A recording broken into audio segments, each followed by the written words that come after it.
So we're chapter 18, which is all about how cells regulate which proteins they make. So now we know very well how proteins are made from DNA into RNA through transcription, and then from RNA into protein through translation.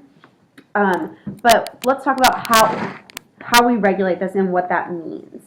So both prokaryotic cells and eukaryotic cells do this, although they do it in a different way, which I'm sure you could have guessed. So in multicellular living things, regulating what gets made into a protein and what doesn't is how development happens. So why the cells that eventually become your ear grow into ear cells, and why the cells that eventually become your heart grow into heart cells. So your ear cells, either the skin on your ear or your inner ear, do a different job than your heart cells, obviously, and that's important, and we want that to happen. So that's due to gene regulation.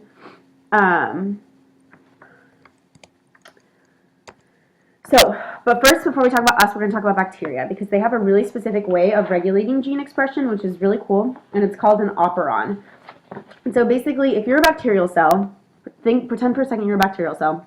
You're competing for resources with all the other bacterial cells, and you are really good at only making the proteins that you need when you need them and not making other proteins. So you're directing all of your energy into things that you need right then and not wasting energy. You're more likely to be successful and outlive the other bacteria because you're allocating your resources better. You're not wasting energy. And so this, being able to do that, what is an advantage, and through natural selection, passed down. And so a lot of bacteria can do this.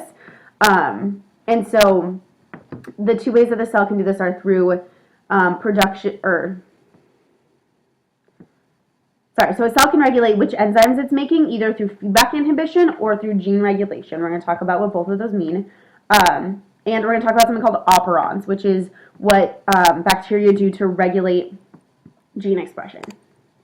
Okay, so first let's talk about something called tryptophan. Tryptophan is an amino acid, that Trp, that living things need. But bacteria, but E. coli can't make it, or E. coli need it, right? But they have evolved that if they are in a place where there is tryptophan, for example, if they're living inside your intestines and you suddenly eat something that has a lot of tryptophan in it, their environment has a lot of tryptophan, they're not going to waste their energy making their own tryptophan when it's there for them, right? It's like, why would I make my own cookies when my roommate just made a ton and they're sitting right here? Like, that doesn't make any sense, right? If I want a cookie, I'm going to eat what's in front of me, not waste energy, ton of energy, when I could be making these videos for you, baking cookies. Same thing with the bacteria, the E. coli. If there's tryptophan there, they're not going to waste their resources making their own.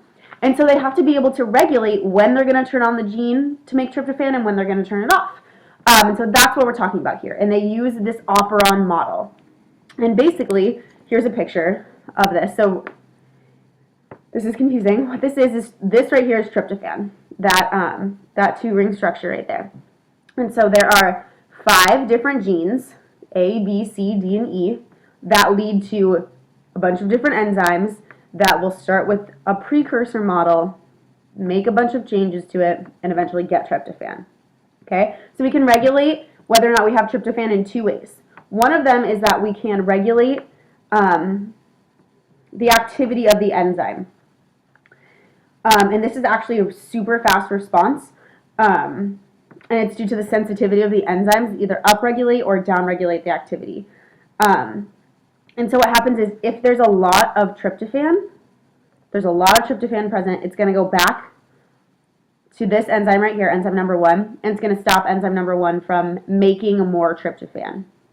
So that's called feedback inhibition. Basically, the product goes back to the beginning and says, wait, we don't need any more, because it's already there, so right here, this reaction is not going to happen. So that's one way. Or we can regulate the production of the enzymes that make the tryptophan. So we can regulate this process happening right here, or we can take a step further back and regulate whether or not these enzymes even get made. So this purple loop is feedback inhibition, where our product goes back and says, we don't need any more because I'm here. Your product is here, so you don't have to make any more. Or we can do regulation of gene expression, where we regulate whether or not these enzymes get made. So if we're going to regulate this, that means that this enzyme number 2 might not even be there, and then obviously no tryptophan is going to get made because this reaction can't happen. So we're going to talk mostly about regulation of gene expression.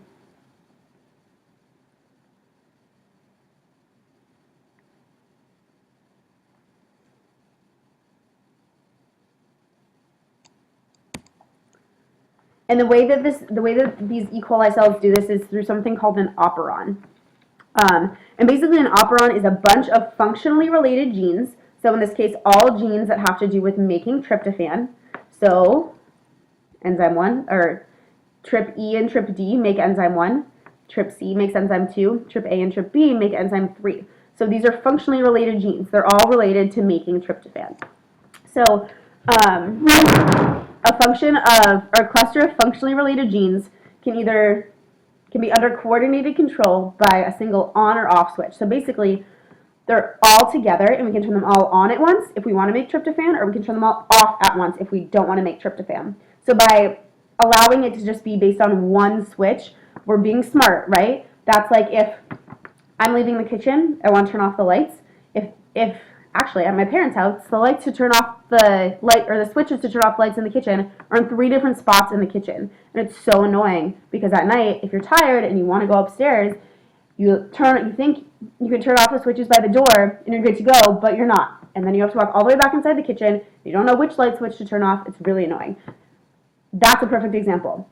It'd be so much easier if all the lights in my parents' kitchen were on one switch, but they're not. So that's what's happening here. We're putting all of those enzymes on one switch. Like, I want to make tryptophan, I don't want to make tryptophan. So much better than running around and finding each of the genes individually. So that's the purpose of the operon. It's a regulatory switch. It's on DNA. So we're talking about DNA right now, where it's on the actual DNA.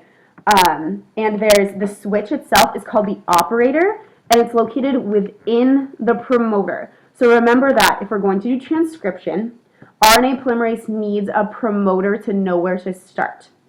So the promoter is part of the transcription initiation complex. So and the operator is located within the promoter. And the operon is the whole thing that we're talking about. It includes the promoter, the operator, and all the genes. Okay. So we can here first. Does I have a picture? Okay. So this is a picture of the Trp Operon, the tryptophan operon. So right here is this whole thing's the promoter, and the operator is located right there.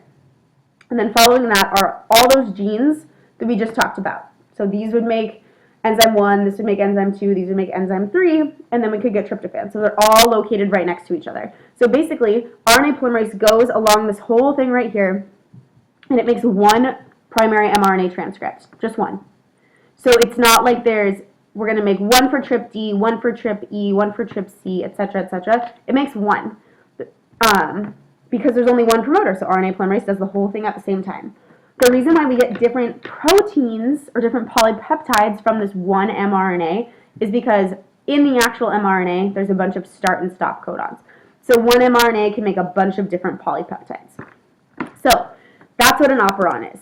And the way that these work is we can turn off the operon by a protein that acts as a repressor. So we're repressing something, we're stopping it. And the repressor actually blocks the RNA polymerase from binding to the promoter. So you know that transcription, for it to happen, we need to take the RNA polymerase, bind it to the promoter, and transcription proceeds along the DNA. If the RNA polymerase can't get to the promoter, it's not going to happen. And so the repressor binds to the operator, which blocks the promoter, and RNA polymerase can't bind. And this repressor comes from a different gene, a different segment of DNA, because it's a protein, so it was made from DNA, and that other gene is called the regulatory gene. Okay, so the regulatory gene makes the repressor, which binds to the operator and stops transcription. So let's look at this again. So here's the operator, like I said. So we're going to get to this in a minute, but if the repressor binds to the operator, RNA polymerase can't bind. See right here how RNA polymerase is not binding? That's because the repressor is bound to the operator. Okay, so the repressor that we're talking about can be either active or inactive.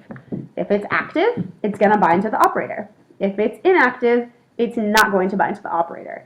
So if it's active, transcription is not going to happen because it's repressing the gene.